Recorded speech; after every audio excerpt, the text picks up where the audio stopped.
Monsieur le député maire, Mesdames, Messieurs les parlementaires, Monsieur le président du conseil départemental, Madame la représentante de la région, Mesdames, Messieurs les élus de la communauté urbaine, de la ville d'Alençon et des communes qui sont ici représentées, je voulais faire ce dernier déplacement, ou en tout cas l'un des derniers de mon quinquennat, à Alençon. D'abord parce que j'y étais venu trop rapidement à l'occasion d'une opération consacrée aux EHPID, puisque ici, à Alençon, vous accueillez un établissement qui permet à des jeunes de retrouver confiance en eux-mêmes et de repartir sur le bon chemin, celui qui les conduit vers l'emploi. J'avais donc fait la promesse à Joachim de revenir à Alençon pour visiter l'ensemble de ces chantiers. Je n'imaginais pas qu'il y en avait autant et qui, si j'avais dû être exhaustif, m'aurait conduit à rester sans doute plusieurs jours ici à Alençon, alors même que mon mandat se termine bientôt. Mais je voulais aussi saluer un territoire qui, face à tous les défis, celui de la lutte contre le chômage, celui de l'insertion, celui de l'intégration, celui de la vie dans les quartiers, de l'animation commerciale, du développement économique, un territoire qui s'est véritablement pris en main et qui a voulu définir une stratégie, concevoir un ensemble de projets dans une cohérence. Et c'est ce que vous appelez 31 grands projets. Et ce que j'ai vu me confirme que lorsqu'il y a cette volonté, lorsqu'il y a cette capacité, et la communauté urbaine vous l'offre, lorsqu'il y a le soutien de l'ensemble des collectivités partenaires et que l'État est là, parce qu'il doit être là, alors des solutions peuvent être trouvées. La grande question qui est posée toujours à chaque consultation, mais celle-là est la plus importante pour la vie de nos compatriotes, c'est de savoir si notre pays a un avenir. Il y en a toujours qui en doutent, qui entretiennent même l'inquiétude et la peur, comme si notre pays devrait renoncer à ce qu'il est pour retourner dans un passé que nul ne connaît, sauf à penser qu'il était plus glorieux qu'aujourd'hui. Mais les plus anciens ici se souviennent de ce qu'était notre histoire, avec les épreuves qu'ils ont dû eux aussi traverser. Rien n'a jamais été facile. Et comme une ville d'Alençon, vous le rappeliez, monsieur le maire, a été éprouvé pendant la Seconde Guerre mondiale. Libéré le 12 août 1944. Je ne peux pas oublier. Ce jour, c'est celui de mon anniversaire. Donc, mais je n'étais pas encore né, je vous rassure. J'ai mis 10 ans avant d'éclore après cette libération. Mais cette ville avait connu le martyre. Cette ville avait été détruite à plus d'un tiers. Cette ville avait souffert, comme d'ailleurs l'ensemble du territoire. Vous avez voulu aussi évoquer les commémorations qui avaient eu lieu pour le débarquement de Normandie. Et j'avais insisté dans tous les discours que j'avais prononcés sur les pertes considérables des populations civiles.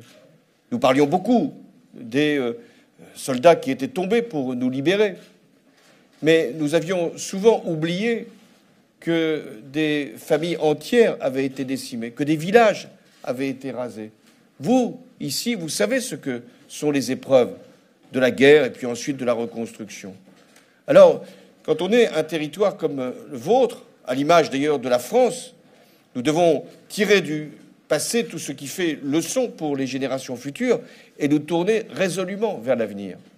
Et l'avenir de la France, c'est un avenir ouvert, c'est un avenir solidaire, c'est un avenir porteur de confiance.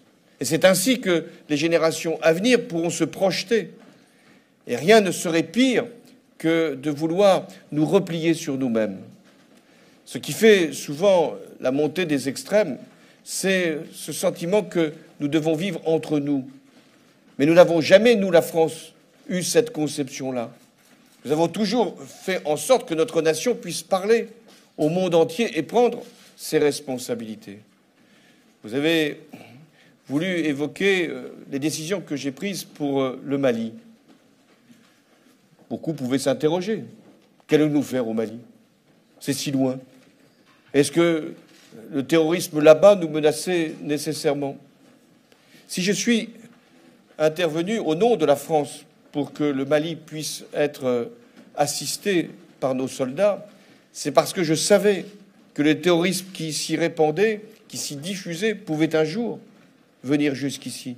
Et que si l'Afrique de l'Ouest, pas simplement le Mali, tombait, alors c'était pour des pays qui avaient longtemps fait confiance à la France une terrible régression, et s'abattrait à ce moment-là sur l'Afrique le totalitarisme islamiste. J'avais donc fait ce choix. Il était difficile et douloureux quand j'ai rencontré les parents du sergent Barbé. Ils auraient pu me dire, mais aviez-vous pris la bonne décision? Était-ce nécessaire d'aller au Mali? Parents qu'ils étaient privés d'un fils. Et quel a été leur propos? Sans vouloir ici livrer quelques secrets. Nous sommes fiers de notre fils. Et je leur ai dit, moi je suis fier de lui. Parce qu'il est allé au plus près des combats. Il savait, non pas ce qu'il attendait, mais ce qu'il risquait. Et il y est allé. Il y est allé avec le drapeau français. Il y est allé pour sauver des vies. Et donc nous sommes la France capable de porter ces valeurs, de défendre non seulement nos intérêts, mais aussi la liberté partout dans le monde. Et si nous renoncions à cela, nous ne serions plus la France. Alors ici, à Alençon, vous avez voulu prendre votre destin en main. Et vous avez fait en sorte que tous vos quartiers puissent être rénovés, repensés, tout en gardant l'histoire de chaque lieu. Car chaque quartier a aussi son histoire. Mais chaque quartier doit faire en sorte, à travers son histoire, sa tradition, de défendre aussi une conception de la modernité. Je suis allé donc d'abord dans un quartier de la politique de la ville. Et j'ai vu une population non pas heureuse, enfin heureuse de m'accueillir, je l'ai relevé, mais pas forcément heureuse de ses conditions de vie, mais heureuse de dire au maire combien les changements qui ont été apportés donnent de la dignité de vivre dans un beau quartier, avec des logements rénovés, avec un habitat repensé, avec des places publiques, avec des espaces verts, avec un centre social, avec des écoles, et avec aussi la conviction que la vie associative pouvait trouver toute sa place. Ils m'ont dit qu'ils étaient heureux aussi de voir ces commerces qui avaient sans doute disparu pendant un temps revenir, et de l'activité économique repartir. Et ils étaient pleinement dans la ville d'Alençon. La politique de la ville était jusque-là réservée à ce qu'on appelait les quartiers difficiles. Et j'ai décidé, au tout début de mon mandat, de repenser cette politique et de faire en sorte que des villes qui pouvaient se trouver dans des départements que l'on dit ruraux, qui sont en fait des départements équilibrés, avec des villes et des espaces ruraux, eh bien que, selon les revenus des habitants, nous puissions soutenir les villes moyennes, qui avaient en effet des quartiers où il y avait de la précarité et de la pauvreté, eh bien que ces villes-là, villes moyennes, puissent être soutenues dans le cadre de cette politique. Et c'est ainsi que les programmes en rue, dont vous avez parlé, ces millions d'euros, j'avoue que quand vous faites l'addition, c'est impressionnant. Parfois, l'État ignore tout ce qu'il peut donner. Mais ce qui compte, c'est que les habitants se rendent compte de ce qui est fait. Pas simplement par des millions d'euros, mais par les traductions concrètes sur leur vie que ces investissements peuvent représenter. Longtemps, on a critiqué cette politique de la ville parce qu'elle réaménageait simplement le bâti et avait oublié, et c'était vrai, la dimension humaine. Et là aussi, j'ai voulu que nous puissions accompagner ces politiques de rénovation avec le soutien aux associations, aux initiatives, à l'économie sociale et solidaire, de manière à ce qu'il y ait d'abord une participation, conseil de quartier, et puis également une volonté de prendre en charge, là aussi, son propre destin. Ensuite, vous m'avez amené au centre-ville. Les centres-villes, depuis, hélas, plusieurs décennies, se sont peu à peu dégradés, perdus de la population, Des commerces ont disparu. Et beaucoup d'habitants sont venus habiter dans les communes qui constituent, j'imagine, la communauté urbaine d'Alençon. Et il est très important que l'on puisse retrouver de la vie, de la vitalité, du dynamisme dans les centres-villes. Ce qui suppose, là aussi, de les requalifier, de les remettre, non pas comme ils étaient avant, là encore, mais dans un état nouveau où la beauté, l'esthétique sont à la portée de tous. C'est ce que vous avez fait, avec des places publiques, avec des espaces, avec des jardins, avec la reconquête de bâtis qui étaient jusqu'à présent abandonnés. Ce qui fait que la ville retrouve, là encore, fierté et dignité et attractivité. Vous avez aussi voulu faire des équipements publics. Je n'ai pas pu aller voir le cinéma. J'y reviendrai, je ne sais dans quelle fonction, mais j'y reviendrai. Non pas simplement au cinéma, mais pour voir le cinéma et l'ensemble des équipements. Car là aussi, ce que nous voulons, c'est que dans des villes que l'on dit moyennes, l'expression est malheureuse, dans les villes de France, il puisse y avoir tous les équipements possibles. Vous avez évoqué une grande question, monsieur le député-maire, qui est le sentiment qui existe d'être oublié, abandonné, délaissé. Curieusement, ce sentiment, il est partagé par tous.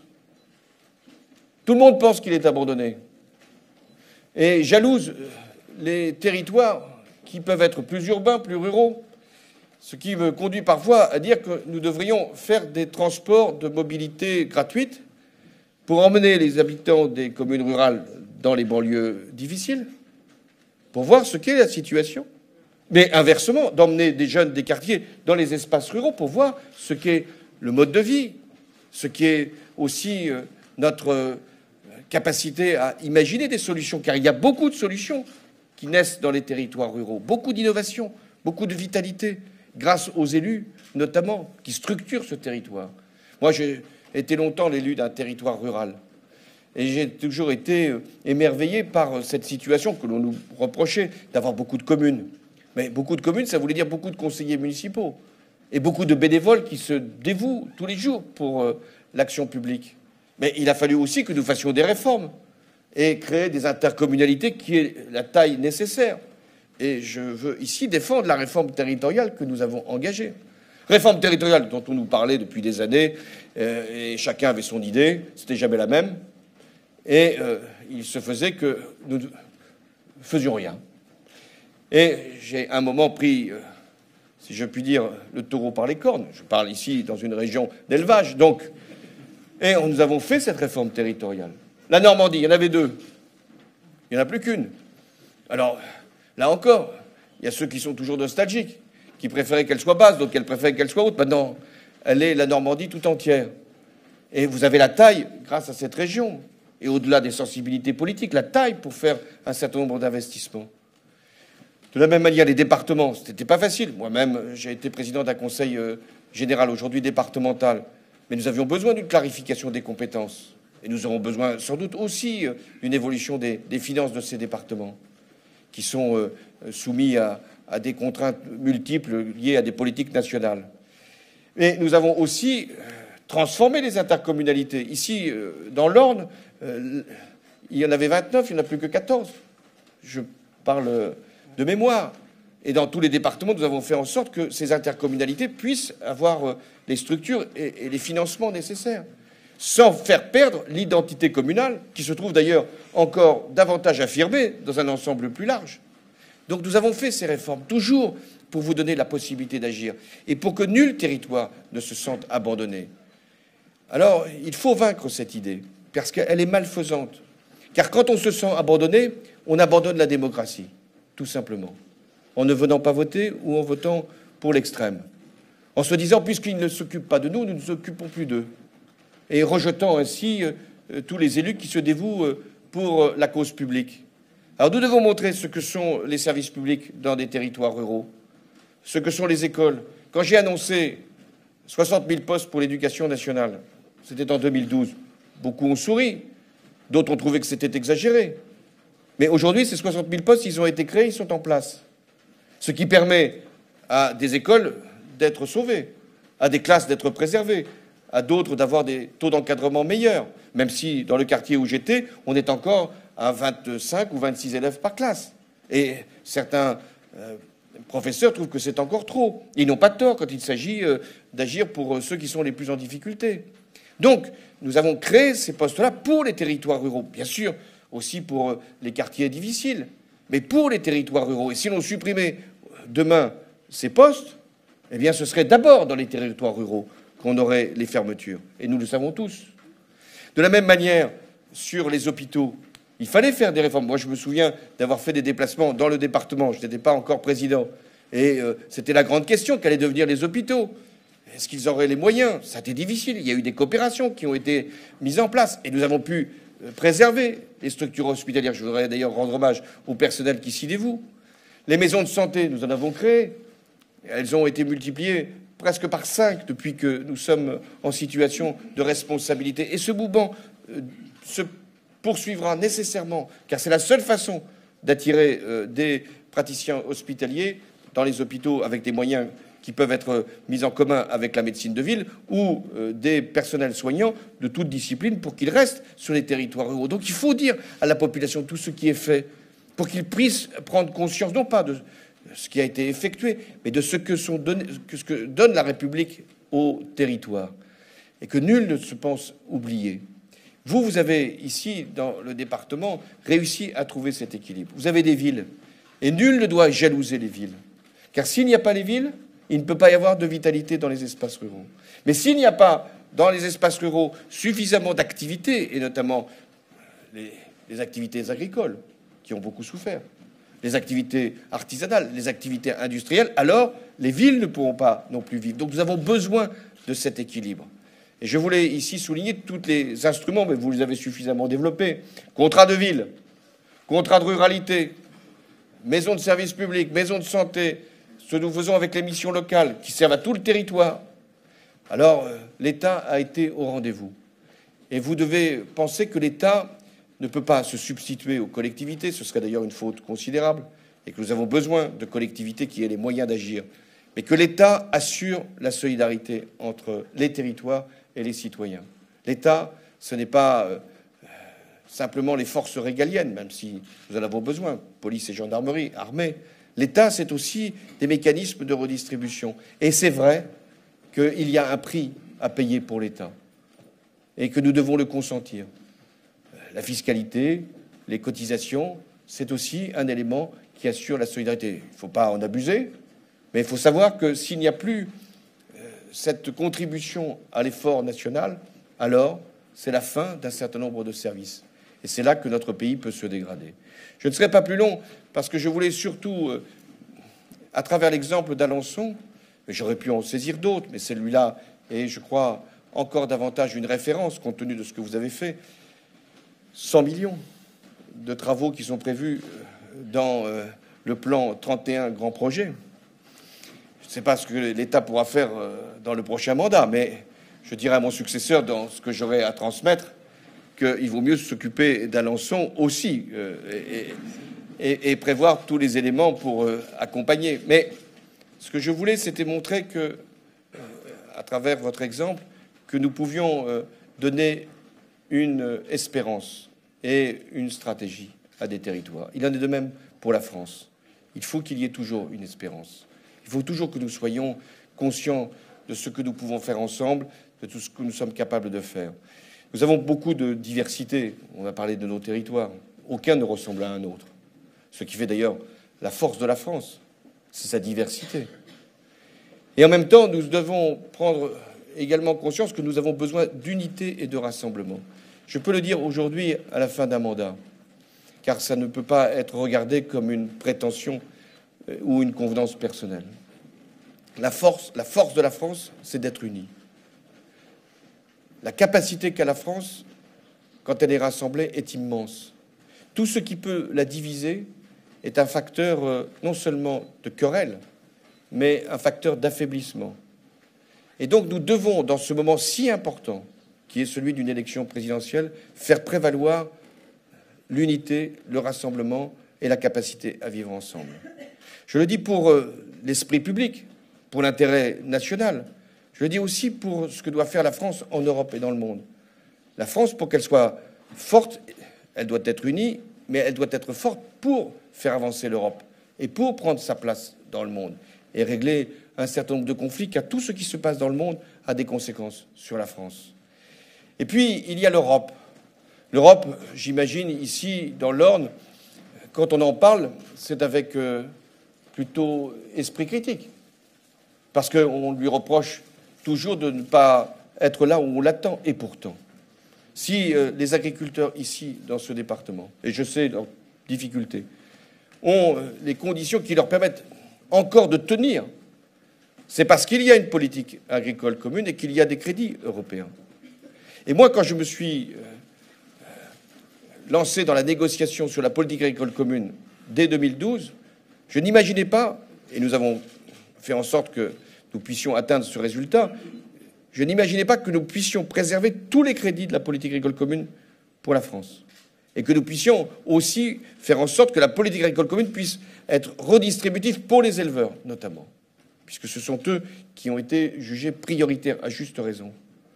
Et nous y sommes parvenus. Et dans le prochain mandat du président de la République, il y aura encore la négociation pour la politique agricole commune.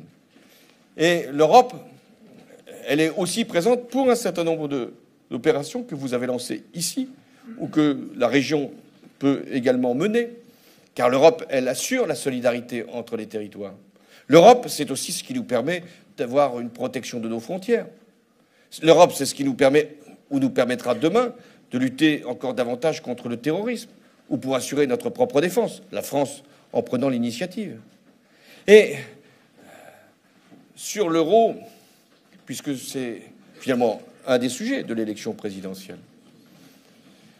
même si certains ne connaissent pas, je veux dire, certaines ne connaissent pas tous des mécanismes européens ou des questions monétaires. Mais l'élection présidentielle n'est pas un concours. On ne demande pas d'avoir des connaissances. Et donc l'ignorance peut permettre d'être qualifié au second tour, mais ne peut pas permettre d'être président de la République. Parce que l'euro, ce n'est pas un sujet dont on parle.